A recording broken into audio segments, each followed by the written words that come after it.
Edisi 7-9 Julai bersama saya Mimi Azira Abdullah. Antara paparan utama.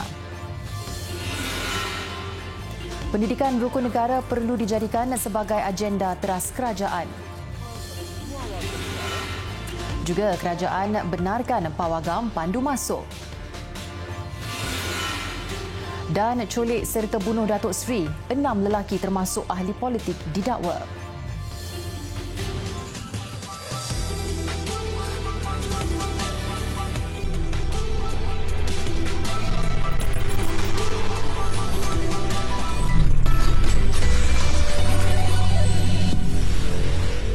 Assalamualaikum dan selamat malam.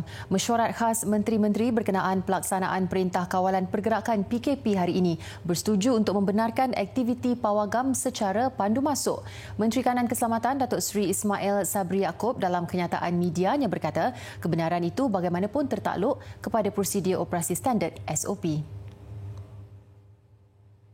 Antara SOP itu, pengunjung mesti berada dalam kenderaan masing-masing, penjualan makanan dibuat dalam talian serta makanan diambil secara pandu lalu. Petugas rela juga ditempatkan untuk mengawal pergerakan pengunjung. Kementerian Komunikasi dan Multimedia Malaysia bersama Kementerian Perumahan dan Kerajaan Tempatan akan memperincikan SOP berkaitan aktiviti ini bagi rujukan semua operator yang terlibat.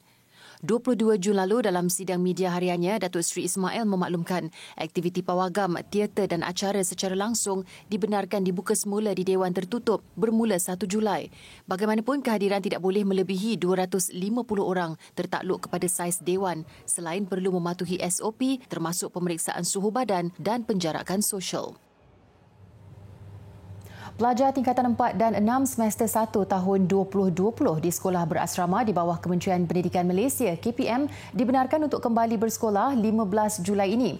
Keutamaan yang diberikan kepada kumpulan itu adalah bagi memastikan mereka mempunyai masa yang mencukupi untuk membuat persediaan menduduki peperiksaan awam tahun hadapan. Dalam satu kenyataan, KPM berkata keputusan ini terpakai kepada Sekolah Berasrama Penuh SBP, Sekolah Menengah Kebangsaan Agama SMKA, Sekolah Agama Bantuan Kerajaan SABK, Sekolah Sukan Malaysia SSM, Sekolah Sukan Negeri SSN dan Sekolah Seni Malaysia. Ia turut dibuat setelah beberapa penambahbaikan dilakukan ke atas tata cara pengurusan asrama yang ditambah ke dalam garis panduan pengurusan pembukaan semula sekolah. Bagi tingkatan 1 hingga 3 di sekolah berasrama pula, mereka akan memulakan persekolahan 3 Ogos depan. Justru pelajar akan meneruskan sesi pembelajaran berasaskan home-based learning sehingga kembali semula ke sekolah kelak. Baik, 6 kes baru COVID-19 direkodkan hari ini dengan tiada kes penularan dalam negara. Ketua Pengarah Kesihatan Datuk Dr. Nur Hisham Abdullah berkata, kes berkenaan adalah kes import yang mendapat jangkitan di luar negara. Dalam kenyataan akhbarnya, beliau memaklumkan jumlah keseluruhan kes positif ketika ini adalah 8,683. Bagaimanapun, jumlah kes aktif dengan keboleh jangkitan adalah 63 dengan kesemua mereka telah diasingkan. 2 kes berada di unit rawatan rapi ICU dengan seorang daripadanya memerlukan bantuan pernafasan, manakala jumlah kumulatif kematian COVID-19 kekal 121 kes.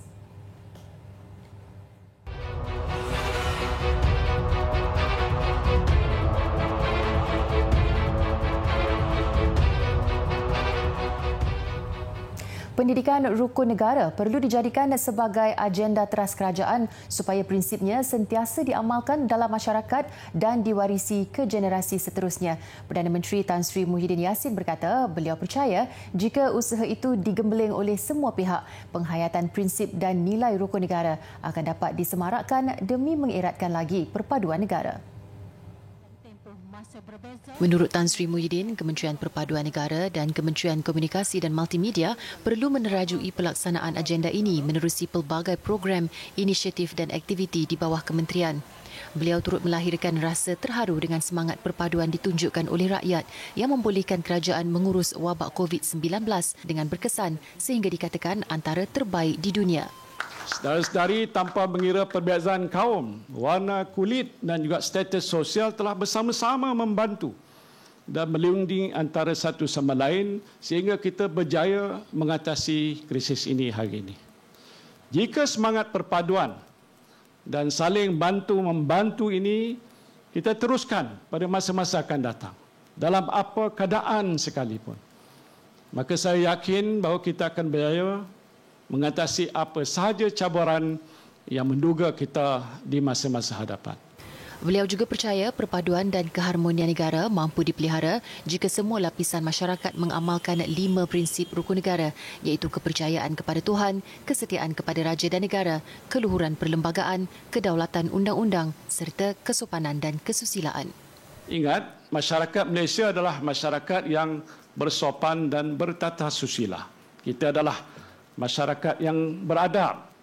Kita kaya dengan budi bahasa, kita bertimbang rasa, kita berpekerti mulia, dan kita tidak mudah untuk mengeluarkan kata-kata kesat atau melakukan perbuatan yang tidak senonoh sehingga menyinggung ataupun menghina perasaan orang lain.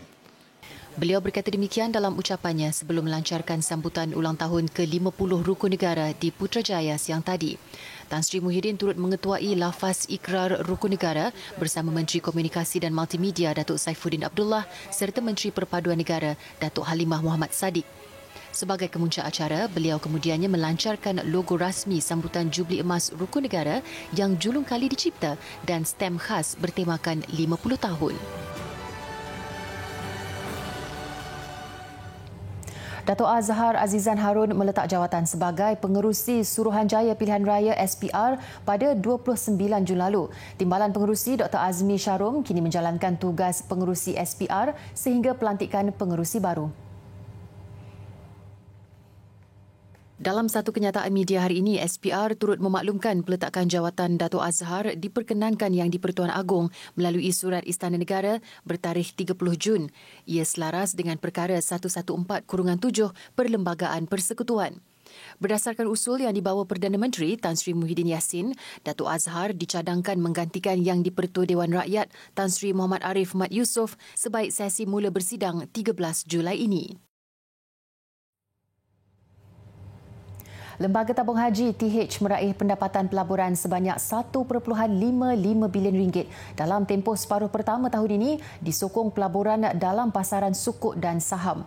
Pelaburan aset pendapatan tetap menyumbang sebanyak 1 bilion ringgit iaitu 65% daripada jumlah pendapatan pelaburan TH bagi tempoh Januari hingga Jun.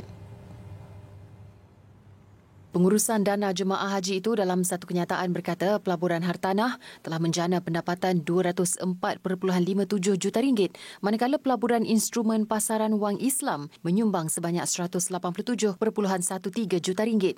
Pelaburan equity mencatatkan jumlah pendapatan sebanyak 150.27 juta ringgit. Peningkatan pendapatan ini telah menghasilkan keuntungan bersih 1.25 bilion ringgit berbanding 849.66 juta ringgit pada tempoh 6 bulan yang sama pada 2019. Jumlah aset TH juga melebihi liability sebanyak 1.86 bilion ringgit pada 30 Jun 2020.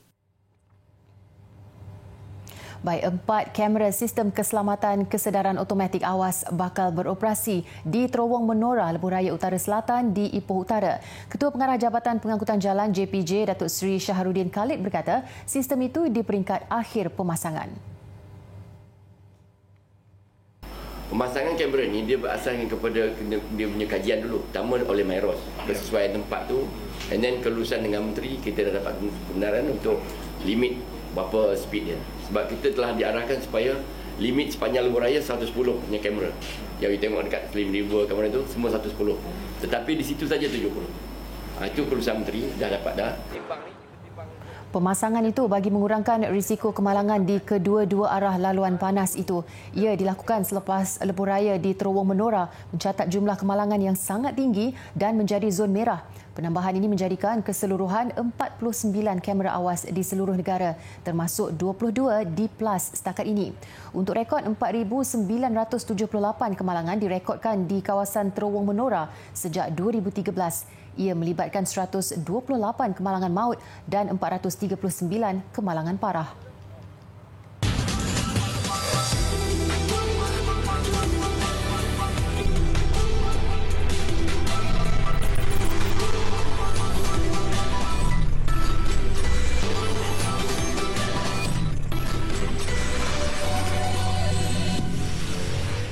bertemu kembali. Proton hari ini melancarkan model Saga edisi khas sempena 35 tahun pengeluarannya di Malaysia dengan keluaran terhad kepada 1,100 unit. Menurut Ketua Pegawai Eksekutifnya Lee Chun Rong, Proton Saga edisi istimewa itu ditawarkan pada harga bermula RM39,300, sama seperti Saga Premium 80 sedia ada selepas mengambil kira rebat cukai jualan.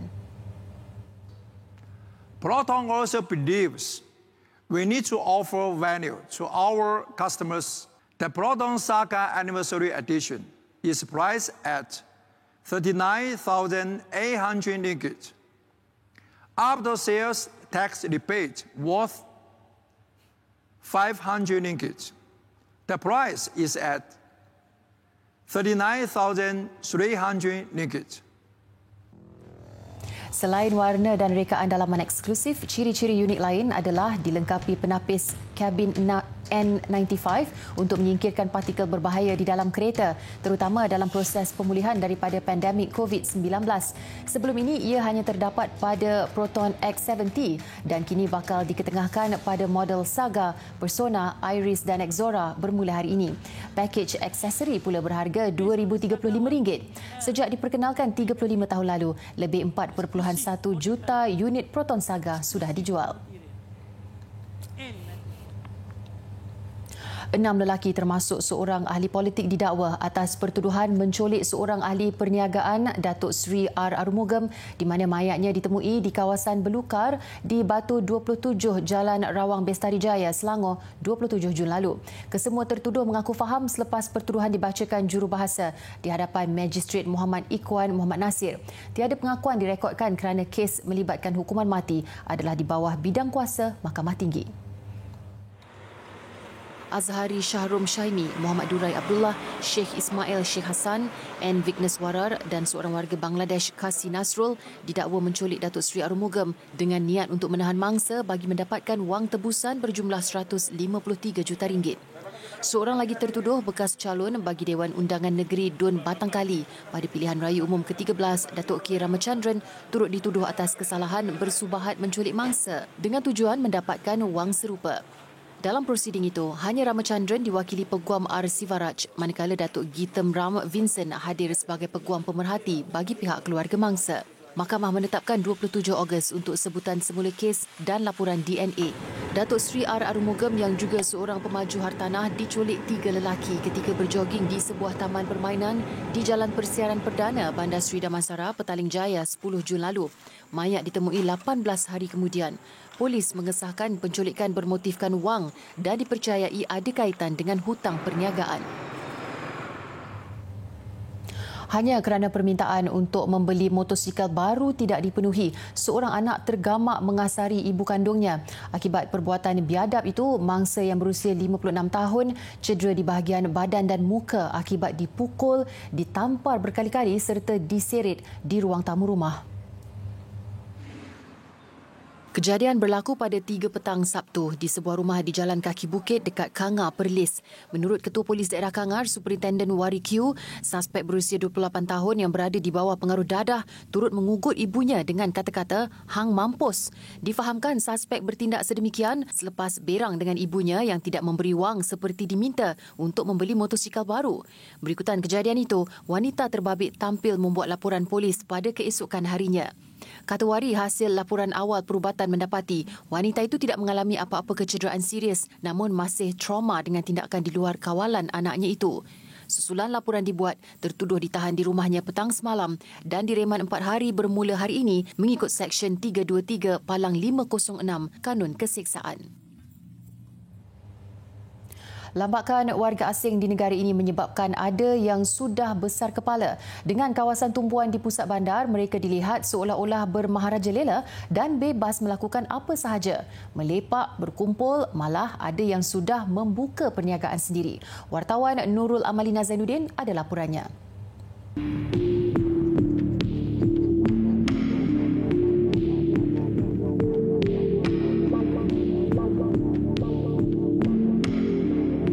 Masih ingatkah anda pada Selangor Mansion dan Malayan Mansion, kawasan keempat yang disenarai di bawah kawasan Perintah Kawalan Pergerakan diperketatkan PKPD?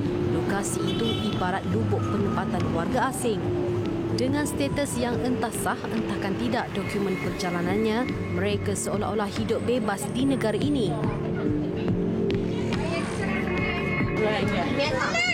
Myanmar? Myanmar, Rohingya.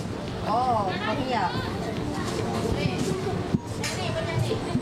You jual? Sama jual, saya suami tak ada. Suami tak ada? Saya suami tak ada, suami saya tulus mari saya ngandung. Saya anak-anak 4. Saya sama makan. So sini you buat apa? Sini you buat apa? Sini udah kos. Minta derma? Minta derma? Sepanjang PKPD selama 2 minggu, pelbagai bantuan termasuk bekalan makanan dan keperluan asas dihulurkan kerajaan dan badan-badan bukan kerajaan kepada 365 unit rumah dan premis perniagaan di kawasan itu. Ya. Dulu hantar makan sini. Hospital punya orang. Kasih makan? Ya, kasih makan. Satu hari berapa kali? 3 kali. 3 kali? Lagi bagi apa lagi? Pampers, susu, beras? Ya. Ada sini itu komen orang minta. Berapa kali sehari makan dihantar? Dia biasa banyak kali makan bagi. Banyak kali, satu hari banyak kali? Ya. Lagi apa lagi dihantar? Lagi siapa bagi? Gula, beras ke? Ya, ada bagi, semua bagi. Semua bagi? Ya. Oh, macam you pun dapat juga? Ya. You pun dapat juga? Sudah dapat. Sudah dapat? Ya. Oh, itu beras semua dapat berapa kali? Beras saya 2-3 kali sudah dapat. Ternyata bantuan yang diberi tidak bersifat pilih bulu hanya kepada rakyat tempatan, mereka yang berstatus warga asing juga tidak dipinggirkan. Ia bercanggahan dengan laporan media antarabangsa baru-baru ini yang mendakwa kononnya kerajaan Malaysia mengurung dan mendiskriminasi warga asing ketika PKPD. Ibarat beri bunga dibalas najis. Bukan sahaja imej negara diburukkan, ada juga segelintir warga asing yang membuat onar dengan membaling objek dari tingkat atas kepada anggota yang berkawal. Keadaan sama di kawasan Masjid India dan sekitarnya termasuk Jalan Silang dan Kota Raya ini bukanlah satu isu baru. Ia telah lama berlarutan. Jika tadi terlalu ramai warga asing yang berkumpul di kawasan ini sehingga kan apabila saya menjejakkan kaki terasa seolah-olah saya ni pula seorang warga asing, dan keadaan itu telah pun berjaya dikawal selepas pihak polis berjaya menyuraikan mereka. Tidak keterlaluan untuk saya katakan perimeter kawasan ini telah pun ditakluki oleh warga asing yang mempraktikkan cara hidup dan budaya dari negara asal mereka. Malah ada juga yang membuka perniagaan mereka sendiri di kawasan ini. Persoalannya, sampai bila mereka ini akan dibiarkan bermaharajalela? Laporan Nurul Amalina Zainuddin.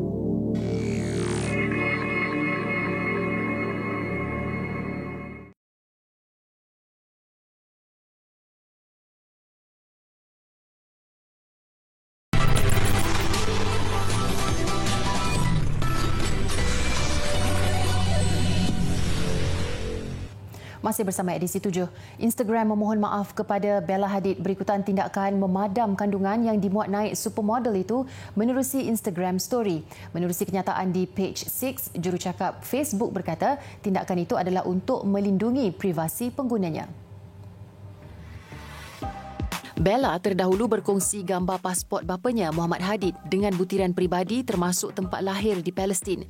Namun gambar itu dipadam Instagram atas alasan ia bertentangan dengan peraturan komunitinya. Bella pantas menyelar tindakan itu sambil menegaskan ia tiada kaitan dengan buli, salah laku, kebencian mahupun keganasan. Supermodel berusia 24 tahun itu juga mengakui berbangga bapanya berdarah Palestin dan mendakwa tindakan Instagram memadam gambar tersebut adalah perbuatan membuli. Sentimen sama turut dikongsi ahli keluarga Bella termasuk kakaknya Gigi Hadid. Menurut Instagram, keputusan memadam kandungan itu adalah kerana mahu melindungi privasi dan dalam kes ini perkongsian butiran peribadi. Namun disebabkan Bella telah pun memadam nombor pasport dalam gambar itu, pihaknya memuat naik semula kandungan berkenaan dan memohon maaf kepada Bella. Baik, pemandangan indah musim bunga di Umbria, Itali yang dirakam menggunakan drone kami kongsikan bagi mengakhiri edisi 7 malam ini. Saya Mimi Azira Abdullah, salam hormat dan salam ceria.